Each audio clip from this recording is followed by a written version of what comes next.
बहुत बहुत स्वागत है आपका। आप देख रहे हैं न्यूज टीवी इंडिया। मैं हूं आपके साथ स्नेहा सिंह और बुलेटिन की शुरुआत करेंगे आज की खास खबर के साथ। आज से क्लास 10th और 12th की बोर्ड परीक्षाएं शुरू हो गई हैं और स्टूडेंट्स के लिए सबसे बड़ा अलर्ट टाइमिंग और अफवाहों से बचाव का रहा है। बोर्ड ने यह भी स्पष्ट किया कि ट्रैफिक जाम सिस्टम या फिर आपको बता दें अन्य कारणों से कोई छूट भी नहीं दी जाएगी। ऐसे में सहयोगी जुड़ गए हैं हमारे साथ। ऋतिक, क्या बता दें आज से ही 10वीं 12वीं की परीक्षाएं शुरू हुई हैं, जिसको लेकर छात्र और पेरेंट्स दोनों ही उत्सुक नजर आ रहे हैं। ऐसे में स्टूडेंट्स की भी कुछ तकलीफें थी, कुछ सलाह थी जो उन्होंने सीबीएसई बोर्ड्स के सामने भी रखी, जिसके बाद सीबीएसई ने भी अपना रुख साफ किया था, जिसमें से सबसे बड़ा यह था कि टाइमिंग को लेकर सभी को चिंता थी। अफवाहों से बचाव का एक बड़ा परेशानी का कारण भी लगातार सामने आ रहा था, क्योंकि जब जब बोर्ड्स की परीक्षाएं सामने आती हैं, सोशल मीडिया हो चाहे वो स्मार्टफोन्स स्टूडेंट्स के हो, सब जगह कुछ ना कुछ अफवाहें फैलने लगती हैं। तो ऐसे में बोर्ड्स ने भी ये अपील की थी सभी स्टूडेंट्स से और पेरेंट्स से कि ऐसी अफवाहों से वो दूर रहा करें, और चाहे वो ट्रैफिक जाम हो, समिट्स हो या फिर कोई भी अन्य कारण हो, उससे किसी भी तरह की टाइमिंग को लेकर छूट नहीं दी जाएगी। ऐसा सीबीएसई बोर्ड का साफ कहना भी रहा है। अपनी टीवी स्क्रीन पर देख सकते हैं किस तरह से एग्जाम्स के लिए बच्चे उत्साहित भी नजर आ रहे हैं, लाइंस में लगते हुए सुबह से ही नजर आए। एडमिट्स कार्ड को भी लेकर शुरुआत में ही जानकारियां दे दी गई थी, क्योंकि जब भी बोर्ड परीक्षाएं होती हैं, एडमिट कार्ड से रिलेटेड कोई भी चीजें होती हैं तो परेशानी सामने आती है। स्टूडेंट्स भी घबराए हुए नजर आते हैं और पेरेंट्स भी जब लास्ट मिनट पर चीजें बिगड़ती हैं। तो ऐसे में सीबीएसई ने भी साफ कर दिया था कि कोई भी चीजें पेरेंट्स हो चाहे स्टूडेंट्स हो लास्ट मिनट के लिए नहीं रखें। सब कुछ अपनी डिटेल्स, अपने एडमिट कार्ड की सारी जानकारियां पहले से ही सुव्यवस्थित रखें। इसी में सबसे बड़ा ट्रैफिक जाम को लेकर एक कारण था, जिसमें छात्रों ने अपनी बात रखी। बाद में यह भी सामने आया कि कोई भी कारण होंगे तो किसी भी तरह की छूट नहीं दी जाएगी। बोर्ड परीक्षा के लिए खास इंतजाम भी किए गए। बता दें सभी सेंटर्स में लगातार जांच और सिक्योरिटीज का भी ध्यान रखा गया। ऐसे में आपको बता दें हमारे साथ हमारे सहयोगी जुड़ गए हैं। ऋतिक, क्या आप हमारी आवाज सुन पा रहे हैं?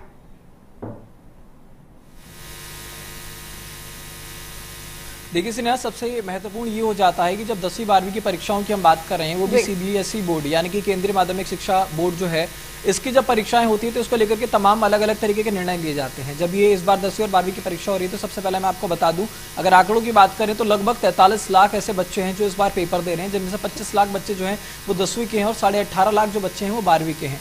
और सबसे गौरतलब ये, जैसे कि अभी आपने बताया भी था कि लोगों ने कई सारी शिकायतें की थी, अफवाहें बहुत ज़्यादा उड़ रही थी कि मोबाइल फोन्स की बात हो रही थी, ट्रैफिक को लेकर के शायद हो सकता है कि टाइम में थोड़ा संशोधन किया जाएगा, लेकिन साफ तौर पर एक कड़ा रुख अपनाते हुए सीबीएसई ने ये साफ कर दिया है कि सभी सेंटर्स के जो गेट्स हैं वो 10 बजे के बाद नहीं खुलेंगे, चाहे वो अभ्यर्थी बाहर हो चाहे किसी भी वजह से हो। अगर ट्रैफिक जाम का हवाला लगातार दिया जाता है कि हम ट्रैफिक की वजह से लेट हो गए थे, तो साफ तौर पर सेंटर्स का ये कहना था, जो सीबीएसई उनका ये कहना था कि पहले अपने निर्धारित जो आपका समय है उससे थोड़ा समय पहले निकलिए ताकि आपको ट्रैफिक जाम की समस्या में फंसना ना पड़े। अब सबसे बड़ी बात ये आती है, क्योंकि हम लगातार देखते हैं कि जब बच्चे होते हैं उन्हें एक प्रोत्साहन दिया जाता है कि जब पेपर्स आते हैं उसके हिसाब से उन्हें कैसे तैयारी करनी है, तो देश भर में एक उत्साह का माहौल तो था ही, लेकिन बच्चों के लिए प्रिपरेशन अपने आप में एक बहुत बड़ा चैलेंज हो जाता है, जिसको लेकर के देश के प्रधानमंत्री नरेंद्र मोदी भी जगह जगह पर जा जाकर उन्होंने परीक्षा पर चर्चा की, कई बार चर्चा की है। तो वो कहते आए हैं हर बार कि जो ये परीक्षा है इसको एक अवसर, एक पर्व की तरह मनाया जाए। लोगों को ये पता होना चाहिए कि जो परीक्षा चल रही है इसे किस तरीके से इसको फेस करना है। तो तमाम अलग अलग तरीके की चीजें थी, इसको लेकर के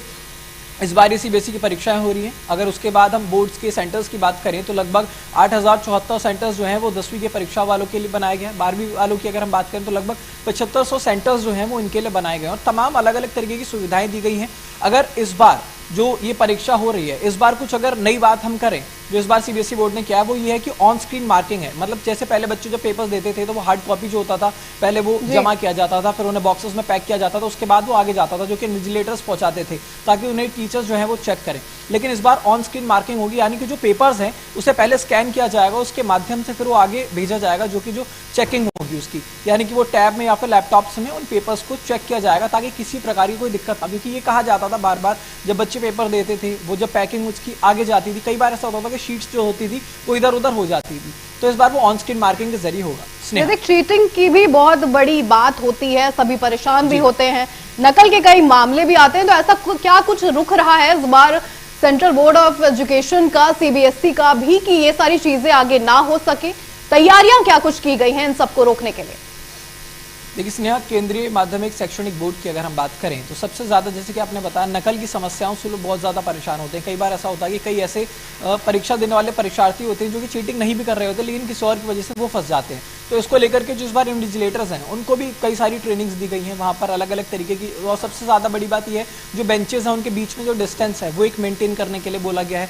जिन जगहों पर वो पेपर्स दे रहे हैं वहाँ पर सबसे पहली बात है कि सर्विलांस लगाया गया, वहाँ पर देखा जा रहा है। बीच बीच में जैसे कि हम बता देंगे फ्लाइंग स्क्वाड पहुंचता रहता है, तो फ्लाइंग स्क्वाड को इस बार पूरी तरीके से एक्टिवेट किया गया है कि किसी भी तरीके की कोई दिक्कत वहां पर ना हो, चीटिंग की समस्या बिल्कुल भी ना है। जो जब परीक्षा देने के लिए लोग बैठते हैं तो उनके बीच में एक पर्याप्त गैप रहना चाहिए, ताकि किसी को भी सामने वाला जो एग्जाम दे रहा है व्यक्ति, उसका पेपर का कुछ भी ना दिखे, वो अदृश्य रहे बिल्कुल उस तरीके से। और साथ ही साथ बहुत सारी चीजें जैसे सर्विलांस लगाना, कैमरे लगाना, हर क्लासरूम में कैमरा लगा रखना बहुत जरूरी माना गया है। इन सभी चीजों को लेकर के ये चीजें की गई, जिसके चलते बताया जा रहा है कि इस बार का जो सीबीएसई बोर्ड एग्जामिनेशन है वो बहुत अलग तरीके से किया जा रहा है, एकदम सुचारू रूप से चलाने की कोशिश पूरी तरह से की जा रही है। जी बिल्कुल। आप दर्शकों को थोड़ा सा ये भी बता सके किस तरह से स्टूडेंट्स के मन में क्या क्या सवाल थे वोट से पहले, क्योंकि पेरेंट्स भी घबराए हुए होते हैं, स्टूडेंट्स भी घबराए हुए थे, क्या कुछ रुक रहा इस बार स्टूडेंट्स का? देखिए, अगर स्टूडेंट्स की बात करें तो हाँ, ये जरूर है कि क्योंकि हम और आप भी उसी दौर से निकले जब हम 12वीं की परीक्षा देने जाते थे, 10वीं की परीक्षा देने जाते थे, कि मन में एक डर जरूर रहता था, एक नर्वसनेस रहती थी कि जब हम पहुंचते थे सेंटर्स पे, वहां जाने के बाद एक बार होता है कि पता नहीं पेपर कैसा जाएगा। लेकिन इसको लेकर के जो स्टूडेंट्स थे उन्होंने पहले शिकायत भी की थी, उनको ये लगता था बार बार कि जो समय है वो निर्धारित समय से अगर लेट हो गए तो क्या होगा, तो समय को लेकर एक उनकी शिकायत थी। उसके बाद मोबाइल फोन, जो कि आज की डेट में सभी के लिए एक बहुत महत्वपूर्ण चीज हो गई है, उसको लेकर के बार बार बोला जा रहा था कि मोबाइल फोन्स को सेंटर में ले जाने दिया जाए। ड्रेस कोड की समस्या स्नेहा सबसे ज्यादा आ रही थी, लोगों को लग रहा था कि जब सीबीएसई का बोर्ड है, हम स्कूल में नहीं जा रहे हैं लेकिन हम बाहर अगर जा रहे हैं, आउटसाइड हमारा कोई सेंटर पड़ रहा है, तो हो सकता है कि हम कैजुअल आउटफिट में जा सके। लेकिन इसको लेकर के भी सीबीएसई ने साफ तौर पर यह कहा है कि जो स्कूल की ड्रेस है उसको पहन करके ही पेपर देने के लिए आना है। उसके बाद कुछ ऐसे बच्चे होते हैं जो कॉरेस्पॉन्डेंस या फिर प्राइवेट से पेपर दे रहे होते हैं, तो उनके लिए भी ये साफ तौर पर गाइडलाइन लाई गई थी कि कोई भी सिंगल प्लेन शर्ट या फिर टी शर्ट जो होगी उसको ही वो पहन कर आ सकते हैं, कोई बहुत ज्यादा अलग तरीके का आउटफिट पहन करके किसी को भी पेपर देने के लिए नहीं आना है। तो ये कुछ छोटी मोटी चीजें थी जो बच्चे शिकायत करते हैं। बहुत बहुत धन्यवाद रहते कि तमाम जानकारी देने के लिए। तो बिल्कुल ये दिन, क्योंकि इतने साल बाद ये बच्चे सभी से इंतजार करते रहते हैं और पेरेंट्स में भी डर रहता है, स्टूडेंट्स में भी डर रहता है, क्योंकि ये दिन केवल ज्ञान की परीक्षा का नहीं होता बल्कि अनुशासन और तैयारी का भी एक टेस्ट होता है, जिसको आपको सभी को शांत मन के साथ देना भी चाहिए। इसी के साथ हम रुक करेंगे अगली बड़ी खबर का। बता दें, खबर आपको बता दें राजधानी दिल्ली से आ रही है, जहां द्वारका साउथ थाना क्षेत्र में एक दर्दनाक सड़क हादसा हुआ है। यह हादसा आपको बता दें एलबीएस कॉलेज के पास हुआ। हादसा इतना तेज था कि 23 साल के युवक साहिल धनेश्रा की मौके पर ही मौत हो गई। बता दी जानकारी के मुताबिक इस हादसे में एक टैक्सी, एक कार, एक मोटरसाइकिल तक शामिल थी। टक्कर बहुत जोरदार थी। हादसे में टैक्सी चालक अजीत सिंह की भी आपको बता दें वो भी घायल हुए हैं। उन्हें तुरंत इलाज के लिए आईजीआई अस्पताल में भर्ती भी करा दिया गया, जहां उनका इलाज भी चल रहा है। साथ ही आपको बता दें पुलिस जांच में ये बड़ा खुलासा भी हुआ है। बताया भी जा रहा है कि कार चला रहा लड़का सिर्फ 17 साल का था, उसके पास ड्राइविंग लाइसेंस भी नहीं था। पुलिस ने उसे हिरासत में लेकर बता दें जुवेनाइल जस्टिस बोर्ड में पेश भी किया है। बाद में उसे आपको बता दें ऑब्जेक्शन होम भी भेजा गया। वहीं से आपको बता दें 10वीं बोर्ड परीक्षा के आधार पर अंतरिम जमानत भी दी गई। फिलहाल पुलिस पूरे मामले की जांच कर रही है और हादसे की असली वजह जानने की लगातार कोशिशों में जुटी हुई है।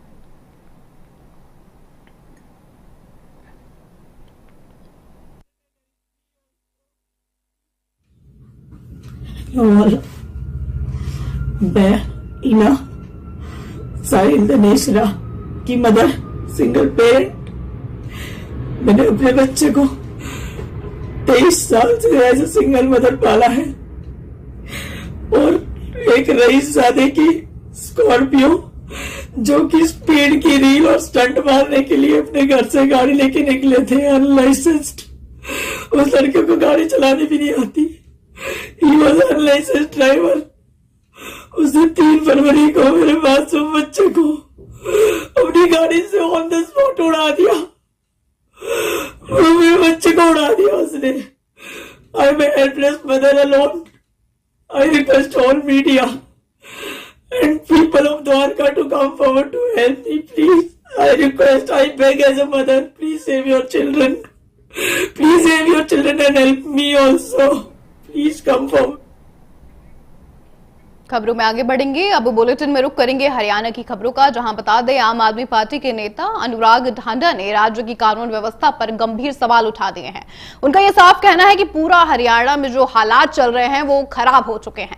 लोग अपनी सुरक्षा को लेकर डरे हुए नजर आते हैं, गैंग खुलेआम वारदात कर रही है और दिन दहाड़े हत्याएं हो जाती हैं। अनुराग ढांडा ने आरोप भी लगाया है कि पुलिस और सरकार हालात संभालने में नाकाम नजर आ रही है। उनका यह भी कहना है कि ऐसा लगता है कि जैसे सरकार ने राज्य को अपराधियों के भरोसे छोड़ दिया है।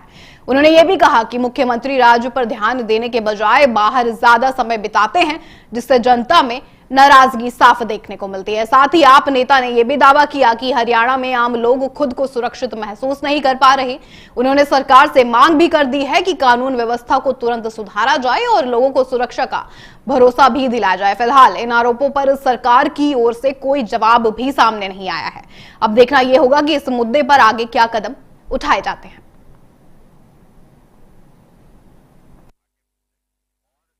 हरियाणा में इस वक्त कानून व्यवस्था को लेकर के बुरी हालत है। लोग अपनी सुरक्षा को लेकर चिंतित हैं। खुलेआम गैंगवॉर हो रही है, खुलेआम दिन दहाड़े हत्याएं हो रही हैं और पुलिस और सरकार इनको रोकने में पूरी तरह से नाकामयाब है। ऐसा लग रहा है जैसे मुख्यमंत्री प्रदेश छोड़कर चले गए हों और अपने पीछे से गैंगस्टरों को पूरा प्रदेश हवाले कर गए हों, वो सरकार चला रहे हों, गैंगस्टर ही पूरे प्रदेश को चला रहे हों।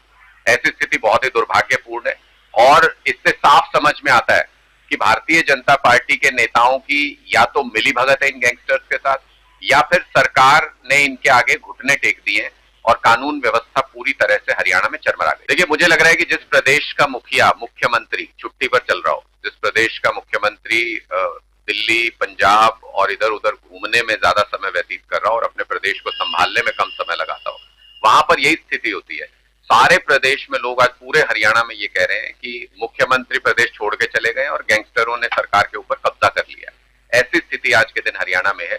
नागरिक सुरक्षा के मामले में अंतिम पायदान पर हरियाणा आता है और दिन दहाड़े जिस तरीके से हत्याएं हो रही हैं और पुलिस उसको रोकने में नाकामयाब है, वो साफ तौर पे प्रशासन का और बीजेपी सरकार का फेलियर है।